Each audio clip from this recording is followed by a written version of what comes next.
दिल्ली के India gate और कर्तव्य पथ से रात्रि के समय और मेरी सीधे ग्राउंड जीरो की कवरेज, जहां भी आप कैमरा दौड़ाएंगे आपको अनेक कलरों का लाइट नज़र आएगा। जिस प्रकार के सूर्य भगवान के 7 कलर, इंद्रधनुष के 7 कलर मानो उसी में, और तिरंगा 3 कलर में भी अनेक जगह नज़र आते हो। देखिए लोग आते जाते कर्तव्य पथ, जिसके लिए इसका नाम दिया गया है, सामने की तरफ वो कर्तव्य भवन, और ये कर्तव्य पथ पर अभी भी हज़ारों लोग अपने घर की ओर जाते हुए, कई लोग वहाँ पर अभी जुड़ रहे हैं। लगभग यहाँ से आपको 10 से 12 मिनट पैदल जाना होगा इस तरफ, यदि आप इंडिया गेट को जाना चाह रहे हैं। मेरे दाईं तरफ है इंडिया गेट, और वहाँ पर भी तिरंगे की आकार की वो प्रकाशमयी गेट, जिसके नीचे एक अमर जवान ज्योति जलती रहती है। हज़ारों जोड़े अभी भी नज़र आएंगे आपको पार्क में दोनों तरफ, और शायद लोग एकाग्र चित्त और मन के साथ शांति के लिए इस जगह पर पहुँचते हैं। कोई चार्ज नहीं होता है, और ये कर्तव्य पथ से लोग अभी जाते हुए आते जाते नज़र आ रहे हैं। बहुत सारे भारत देश की जो संस्कृति है वो देखिए, सामने की तरफ ये है राष्ट्रपति भवन का नज़ारा, और रायसेन की पहाड़ी नाम से प्रसिद्ध सर लुटिन के द्वारा अनेकों ऐसी बिल्डिंग का आर्किटेक्ट किया गया था। दाईं तरफ उद्योग भवन, शास्त्री भवन, नया संसद भवन भी यहीं पर बना हुआ। अभी मानो काफ़ी जगहें बाकी हैं। जिस तरह की सरकार की योजनाएं चल रही हैं, यहाँ पर अनेक से अनेक मंत्री लोगों के घर हैं। जो जनपद था वहाँ से सरकार का जो एजेंडा है, जब से बीजेपी आई मोदी सरकार, ख़ास तौर पर उनको शिफ्ट कर दिया गया। सांसद लोगों की जो यहाँ पर बड़े बड़े एरिया थे, शायद वहाँ पर सरकार प्लान कर रही है। जिस तरीके से कर्तव्य भवन बनाया गया, ऐसे अनेक सरकारी भवन बनेंगे, और तमाम एमपीओ के लिए नए क्वार्टर्स बने हैं मिंटो रोड पर, जिनको शिफ्ट धीरे धीरे किया जा रहा। बहुत अच्छी सरकार की योजना।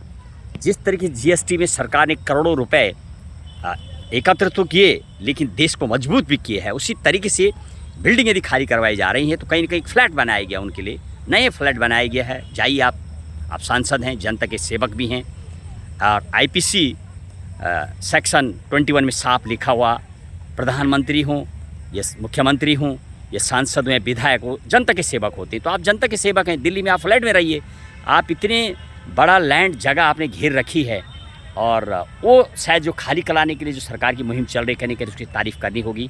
वो मुहिम शायद दिल्ली में चल रही है। दिखाएंगे आपको अपने जनहुंकार एपिसोड में सरकार की अनेक इस टाइप की योजनाएं, जो लगातार विपक्ष भी बार बार मांग करता रहता है। लेकिन सरकार के यदि कामों की मैं बात करूं, जिस जगह पर अभी मेरी टीम मौजूद है, सामने की तरफ वो जहां पर सैनिक आरती होती है प्रत्येक दिन, वो इंडिया गेट के सामने की तरफ वो जब से बीजेपी आई, नरेंद्र मोदी सरकार आई है, नेशनल वार मेमोरियल और परमवीर चक्र विजेता स्थल के लिए जो बनाई गई हैं, वो साफ नज़र आता सामने की तरफ। प्रत्येक दिन आरती होना एक नया कॉन्सेप्ट, अनेकों नेक ऐसे काम हुए, और एक कर्तव्य भवन का बन जाना भी बहुत बड़ा बिल्डिंग।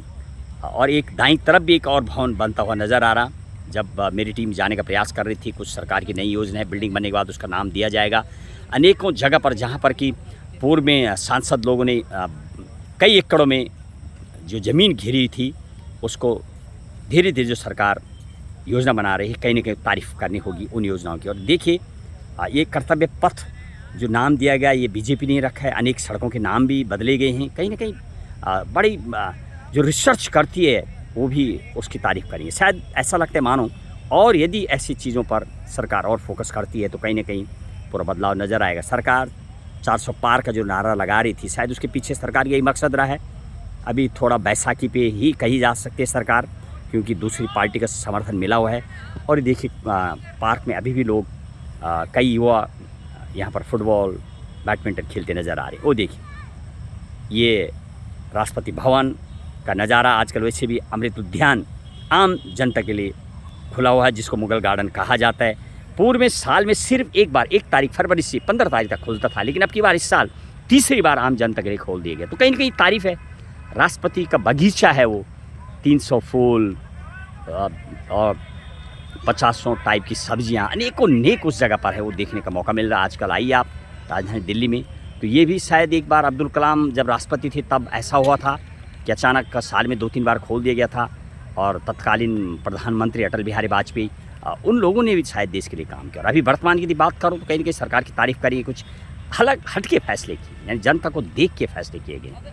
और जब जिस तरीके से देश की प्रणाली है, भाग 20 आर्टिकल 368 में जब संविधान से नियम बनता है, संविधान संशोधन होता है, जो संविधान को पावर है पार्लियामेंट को, उसका जब इस्तेमाल होता है, बहुमत चाहिए, राज्यसभा लोकसभा से बिल पास होता है, जाके वो उस पर सीधे राष्ट्रपति साइन करते हैं। और फिर संविधान में व्यवस्था भी वो है कि राष्ट्रपति को साइन करना भी होता है। यदि एक बार राष्ट्रपति उसको लौटा भी देते हैं तो दूसरी बात, जो राज्यसभा लोकसभा का प्रोसेस से जब कोई अमेंडमेंट होता है, संविधान संशोधन होता है, तो राष्ट्रपति को दूसरी बार उसको मंजूर करने होता है। ये भी व्यवस्था है, क्योंकि केंद्रीय मंत्रिमंडल इसको मंजूर कर रहा है, राज्यसभा लोकसभा उसको मंजूर करता है। कहीं ना कहीं पूरा देश का सदन है, तो राष्ट्रपति सिर्फ एक राष्ट्राध्यक्ष हैं, इसलिए एक स्टंप उनको लगानी होती है। ऐसा भी प्रावधान है। एक बार वो होल्ड कर सकते हैं, विचाराधीन के लिए भेज सकते हैं, लेकिन दूसरी बार साइन करना होता है।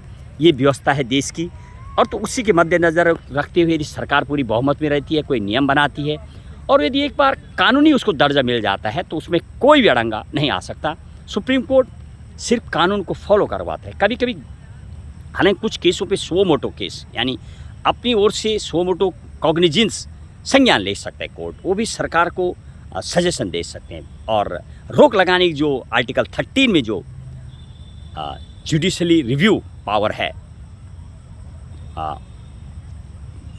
पुनराविलोकन की पावर है, उसका इस्तेमाल करता है कोर्ट कभी कभी। वो टसल वर्षों से चल रही, तब भी और आज भी वो शायद चलती भी रहेगी। ऐसा लगता है जिस हिसाब के यहाँ सरकारें काम करती हैं और जिस हिसाब से सुप्रीम कोर्ट काम करता है, दोनों बिल्कुल अलग हिसाब से काम करते हैं। ये देखने को मिला। देखिए, राजधानी दिल्ली में रात्रि के समय जन्मकार एपिसोड शूटिंग के बाद ये कर्तव्य पथ से सीधे मुद्दों पर खास विश्लेषण। जय हिंद, जय भारत।